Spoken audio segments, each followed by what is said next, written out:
Click করুন অ্যাপের bell আইকনে আর সাবস্ক্রাইব করুন এবিপি আনন্দ। সব সময় থাকুন খবরে।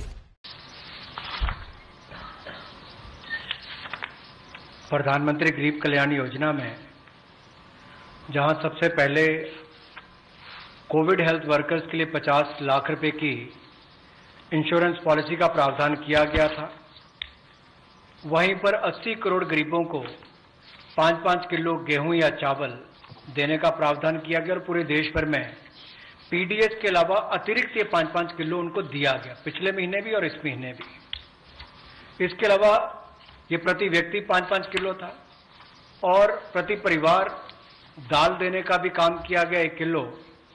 और इसके अलावा जो हमारे वृद्ध, विधवा, दिव्यांग हैं उनको भी जनधन खातों में सीधा पैसे डाले गए, 500-500 रुपये, 1000 रुपये उनको टोटल डाला गया। इसके अलावा जो 20.5 करोड़ जनधन योजना खाता धारक थे, ऐसे 41 करोड़ खातों में भी 52,606 करोड़ रुपया अब तक ट्रांसफर कर दिया गया है। 8 करोड़ उज्ज्वला योजना के जो उपभोक्ता हैं उनको मुफ्त में 3 महीने एक सिलेंडर देने की बात हुई थी, जब तक उनको सिलेंडर की आवश्यकता है। उसकी प्रक्रिया भी शुरू हो गई और दे भी दिए गए। यहां तक कि जो पीएम किसान के लिए भी 2,000 रुपया ऐसे करोड़ों किसानों के खातों में उसको ट्रांसफर कर दिया गया।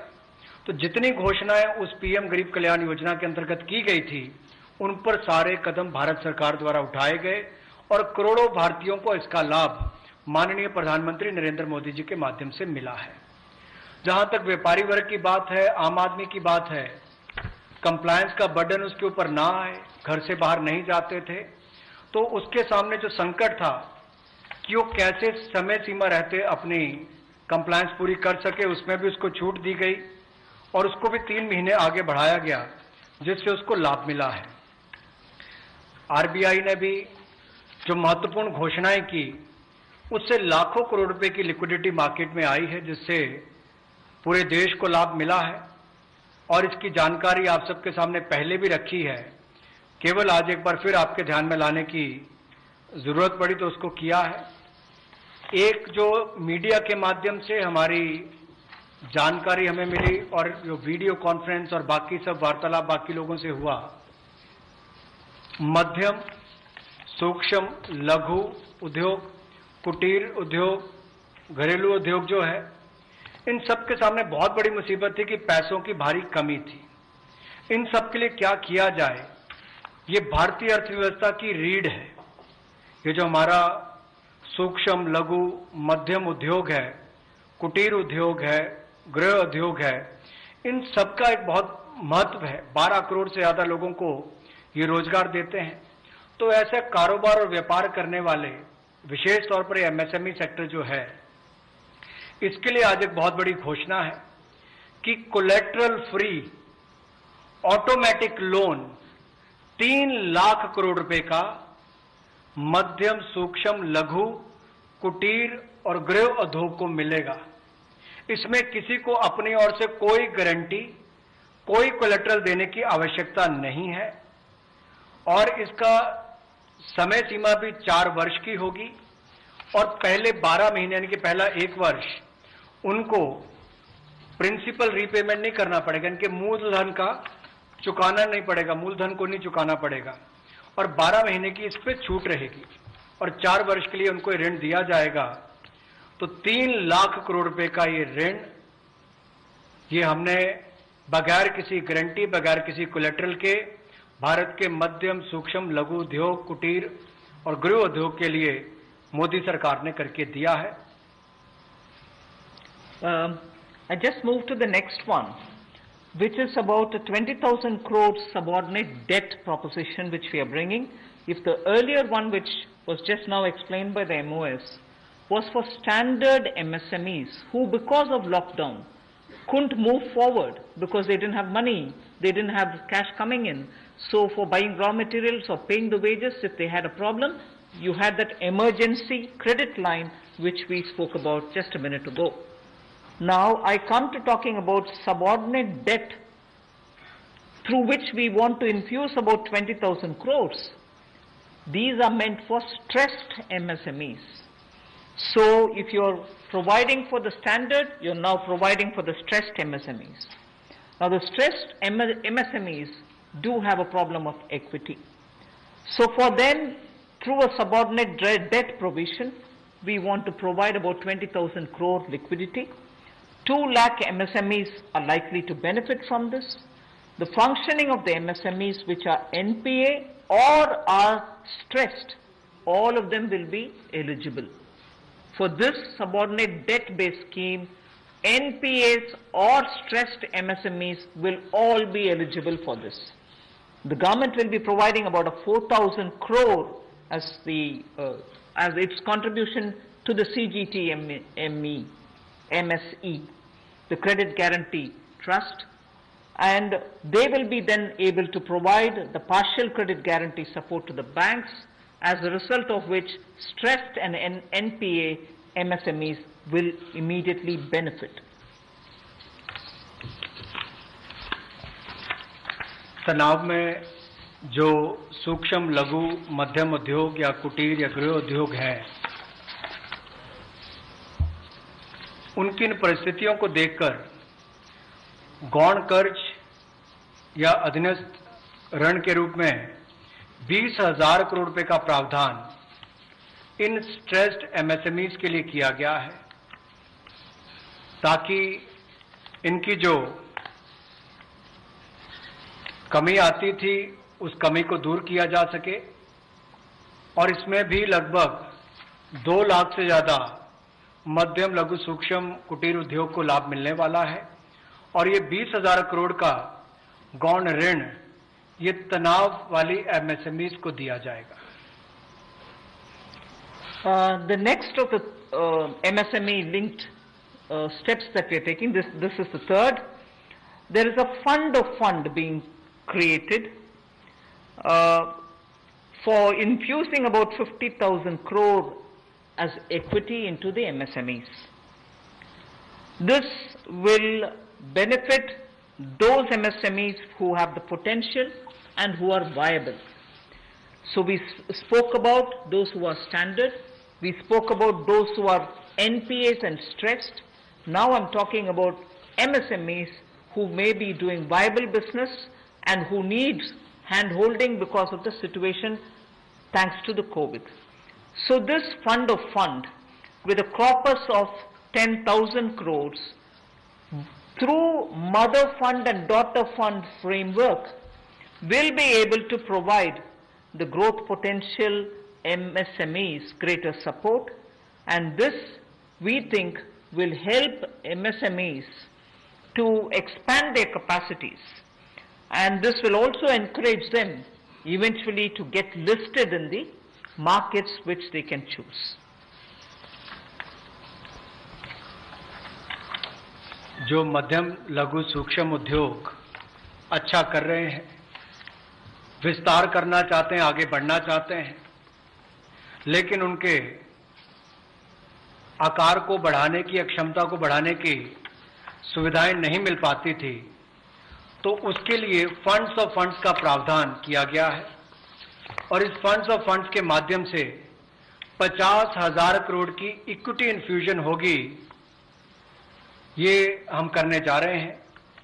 इससे इन सभी अच्छा काम करने वाले मध्यम लघु सूक्ष्म उद्योगों को अपना आकार और क्षमता बढ़ाने का अवसर मिलेगा। The next one is something which all of us have been waiting for a long time, about the definition of MSMEs. I'm sure you heard from several sources that this discussion has been going on. We have now come to a stage where we can happily announce that the definition being changed is being changed in favor of the MSMEs. Because there was always this fear in very successful MSMEs also, that if they outgrow the size of what is defined as an MSME, they lose the benefits that they get as an MSME itself. So outgrowing this definition meant outgrowing and going out of receiving benefits. Therefore, MSMEs preferred to remain within the definition rather than grow. Now what we are coming with is a change in the definition of MSME so that they need not worry about growing in size. They will still be able to get quite a lot of benefits which otherwise as an MSME they had got. So now how do we change it? I told you why we are changing the definition. How are the changes being brought about? What exactly is the change which is coming in? The change is that investment limit which defined an MSME is being revised upwards. So you can be a slightly more larger invested company, but you're still going to be considered only as an MSME. And then I'll come to the amounts which is shown in the chart there. But the idea is, even with an increased investment, you'll still be defined only as an MSME. You shall not get out of the benefit which is given to you as an MSME. Second is, additional criteria to define an MSME is being brought in. And that criteria is based on turnover. So that is being brought in newly now. Earlier it was only investment size. Now investment size and or additional turnover size is being brought in. And earlier the distinction which prevailed between manufacturing unit, and therefore their definition was on slightly different account. Service units, their definition was on slightly different criteria. Now that differentiation between manufacturing and service MSME are being removed. Manufacturing MSME or service-based MSME shall all be defined similarly. And then, therefore, the chart that is there before you will tell you what was earlier and what is now. What was earlier defined with an investment of 25 lakh as micro unit will now have investment allowed till 1 crore. So they'll still be called a micro unit even if the investment is up to 1 crore. Now, in that, service investments of 10 lakhs were called as micro earlier. Now, because the distinction is removed, service also will have the benefit of being called a micro unit even if the investment is 1 crore. Over and above it, I did say that in addition to investment as a definitional criteria, we are bringing in the criteria of turnover also. So now your investment can be up to 1 crore and your turnover can be up to 5 crore. You shall be called as micro. This or that. Your investment can be 1 crore and your turnover can be 5 crore. Up to 5 crore, you will be micro enterprise. And so on. So small will be up to 5 crore, manufacturing enterprise. Services was up to 2 crore. Now the definition is changed to 10 crores and 50 crores. Investment and turnover, and so on. The table explains it.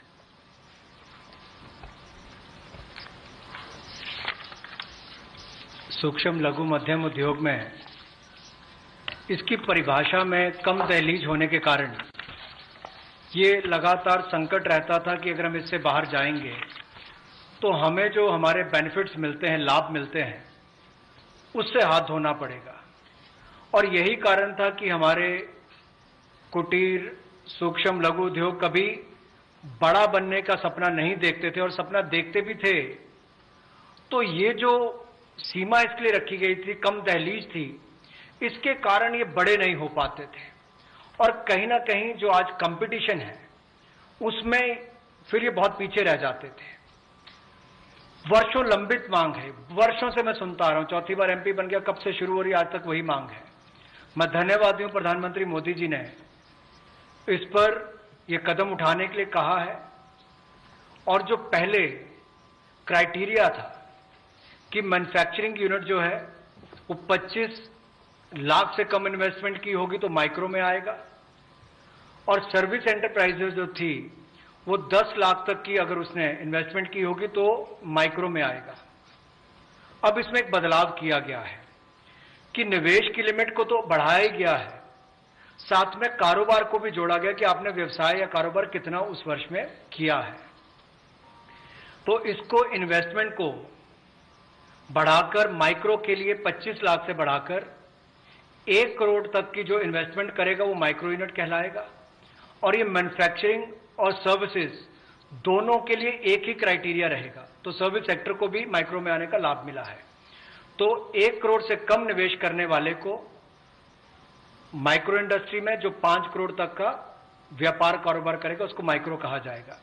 Small वाले के लिए 10 करोड़ तक का निवेश और 50 करोड़ तक का कारोबार करने का प्रावधान, और मीडियम जो है उसमें 20 करोड़ तक का निवेश और 100 करोड़ तक की टर्नओवर। तो आप कल्पना कीजिए कि कल तक जो शायद मीडियम वाले के लिए आता था वो आज आपके स्मॉल वाले के लिए भी उससे बेहतर ऑप्शंस आकर खड़ी हो गई। तो इससे हमारे कुटीर, सूक्ष्म, लघु, मध्यम उद्योग को बहुत बल मिलने वाला है।